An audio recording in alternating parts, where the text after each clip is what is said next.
Good day and welcome to Islandstats Sports. I'm Earl Bayston. The Western Australian is reporting that Frenchman Frank Camas, the skipper of America's Cup team, Groupama Team France, seriously injured his foot in a training accident in France. This will be the second lot of bad news for the sport of sailing in Bermuda in less than a week following the Flying Phantom series having to be cancelled. The Groupama statement did not detail the nature of Camas's injury, but it is understood that his foot had been partially severed. Camas was airlifted to hospital in Nantes by helicopter from where his team were training for the 2017 America's Cup right here in Bermuda. Camas hit the rudder blade with his leg while the catamaran was traveling at full speed, the report has said. Camas is one of France's most successful sailors, having won the Volvo Ocean Race in 2011-2012. The 40th annual Gosling's Invitational Golf Tournament got underway at the Belmont Hills Golf Club yesterday.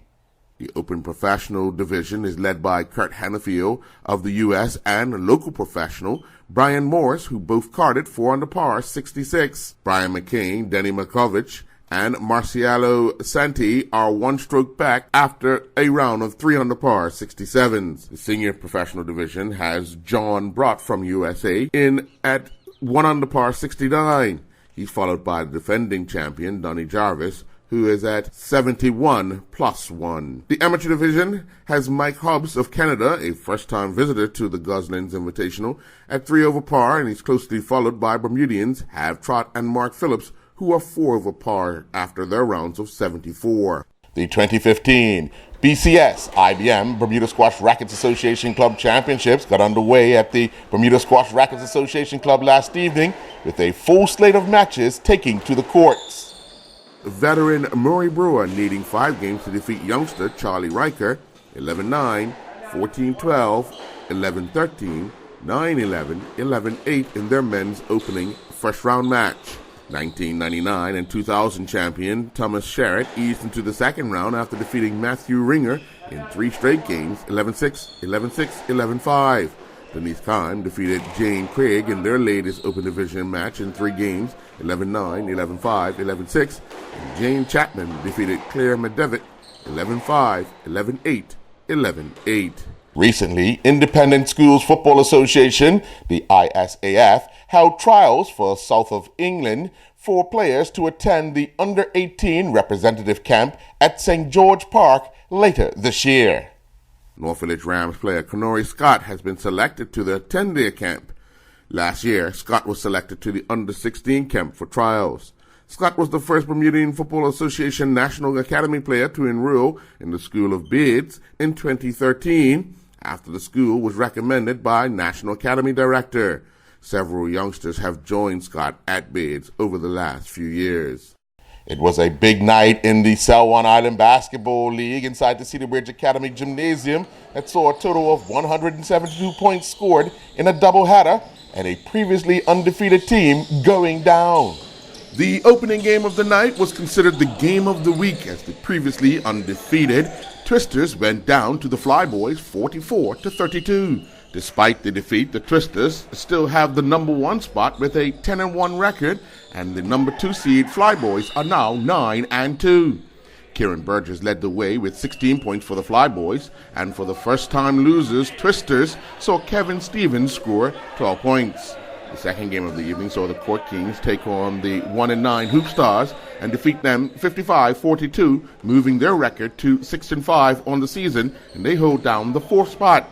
Jericho Tucker scored 15 points for the Court Kings, while the Hoop Stars were led by youngster Young Sutton with 13 points. 12 goals were scored in a Bermuda Bowl Hockey League makeup match at the PCC hockey rink last evening as the Tri-City Americans defeated the Oshawa Generals 7-5. Bill Collock gave the Oshawa Generals the lead in the first period, but 2 quick goals off the stick of Christopher Merritt gave the Tri-City Americans a 2-1 lead. The Generals would level the score at 2-2 in the period when Scott Shannon scored. The Tri-City Americans would score 2 unanswered goals in the second period to take a 4-2 lead with 20 minutes to play. Merritt would complete his hat trick, while Joe Neal added the other. In the third period, the Tri-City Americans would go ahead 5-2 with a goal from Ian Guthrow. The Generals would pull within one with goals off the sticks of P.T. Brodsky and Richard Rainey. But Neal would restore the Tri-City Americans' 2-goal lead, making it 6-4. Merritt would score his 4th goal of the game and give the Tri-City Americans a commanding lead with less than 5 minutes to play. But it was the Oshawa Generals who would score the final goal of the game as J.M. Tremblay found the back of the net to make the final score 7-5. Braxton Stowe, who attends the St. Louis University, plays baseball. He is now recovering from an injury and is still working hard to be ready for the team's new season. He discusses how he's making out at the school. I'm feeling pretty well. I feel like I'm a good fit there, and coaches look to use me at first base, and school and everybody's good there, and my teammates are good. So just from an injury perspective, I'm just working hard every day, doing therapy, lifting weights and everything, just get back right and get back to where I'm supposed to be so I can find myself having a lot of playing time.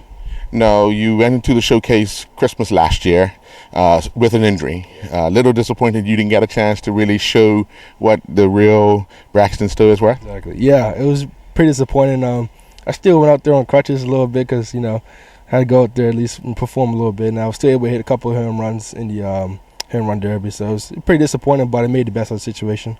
Following the first and Premier Division matches held over the weekend, we can now bring you the current standings and leading goal scorers in both the Premier and the First Divisions. The Dendy Town Hornets remained on top of the Premier Division with 19 points. Robin Hood are in second with 16 points, and the Devonshire Colts are in third with 13 points. Lee John Simmons from Robin Hood is the league leading goal scorer with 8 goals, while Tomiko Gota from Dendy Town Hornets has 7. Donovan Thompson from Hamilton Parish has 6 goals on the season. Antoine Russell from Robin Hood, Dominique Lambert from Dendy Town Hornets, and Keisha Bean from the North Village Rams all have 5 goals each. In the First Division, St. David's remained the First Division leaders despite their 6-0 loss to St. George's Colts. They have 16 points. Flanagan's Onions remain in second despite their 4-1 loss to the Somerset Eagles. They have 14 points. Somerset Eagles and Young Men's Social Club both have 13 points and are tied for third place. Clay Darrell from the Young Men's Social Club is the league leading goal scorer with 10 goals. Nathan Rigo from Somerset Eagles has 8 goals on the season. Robert Rollins from the Young Men's Social Club has found the back of the net 5 times. Henry Santucci from Ireland Rangers, Trayshawn Smith from Flanagan's Onions, Laquan Thomas from BAA, and Wyron Astwood from Paget Lions all have 4 goals on the season. At the conclusion of the Bermuda Equestrian Federation's 2015 Welcome Home Show at the National Sports Center, held over the weekend at Vesey Street, we can now bring you the team and overall individual results. The team of Robin Stemple, Elizabeth Medeiros, and Carista Rabane finished on top of the team standings, with Grace Coffey, Casey Trewin, and Carla Stemple finishing second. Third place went to Candice Martins, Courtney Brumby, and Dale Rochester. Stemple and Happy Feet won the individual A category class, with Kayla Barjett riding Dream Come True finishing second, and Army Boy, ridden by Grace Coffey, finished in third. Elizabeth Medeiros riding Mr. Bentley won the B category class, with Casey Trewin and Della Vega finishing in second. Courtney Brumby and Hey Dude finished in third. Carla Stampo riding Lorado won the C class, with Vicky Steele and All in One finishing second. In Friesenbrook Maya Continental Bowling League action at the Work Lanes last evening, it saw the Oddballs defeat New Hope 18-12, while the game between the Pin Splitters and Bermuda Pest Control ended 15-15. The Spice Nicks defeated the Nifty Rollers 25-5, with the Pin Jammers getting by the Invaders 22-8. The Quicky Licky Laundry defeated the Cubs 21-9. I want to thank you for joining. I'm Earl Baisden reporting for Islandstats Sports. Do enjoy the rest of your day.